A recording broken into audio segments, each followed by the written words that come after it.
The world watched as Trump rolled out the red carpet for Putin in Alaska, but the summit ended with no deal on Ukraine.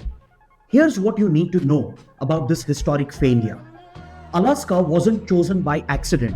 This frozen frontier was once Russian territory until 1867, when America bought it for just $7.2 million. That's only 2 cents per acre. Today it's considered one of history's cheapest real estate deals, creating a perfect symbolic bridge between Washington and Moscow.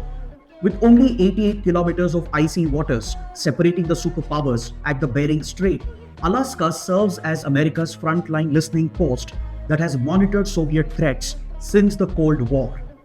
Putin arrived at Joint Base Elmendorf-Richardson to a red carpet welcome, a stark contrast to his international isolation since 2022. After 3 hours of talks, the summit produced zero concrete results on ending the war in Ukraine.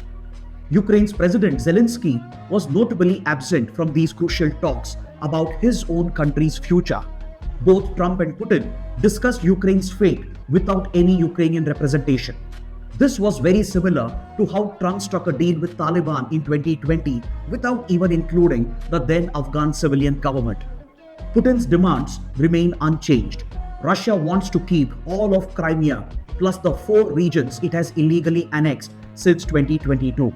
These include Donetsk, Luhansk, Kherson, and Zaporizhia. Currently, Russia controls about 88% of Donbas region, which is roughly 20% of Ukrainian territory, and it seeks an ironclad security guarantee to ensure Ukraine's permanent neutrality and a promise to keep NATO away from Eastern Europe forever. The Alaska meeting's failure to achieve even a basic ceasefire exposes the deep divisions between the superpowers. Putin essentially walked away with a diplomatic victory, ending his isolation without making any concessions.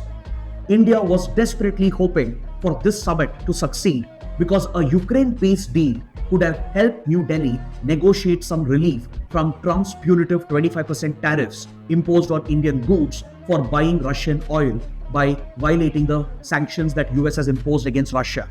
The failed Alaska talks mean India's tariff relief hopes have evaporated, potentially impacting bilateral trade worth billions.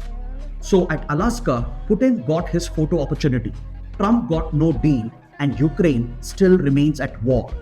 Will Moscow's next move further escalate tensions?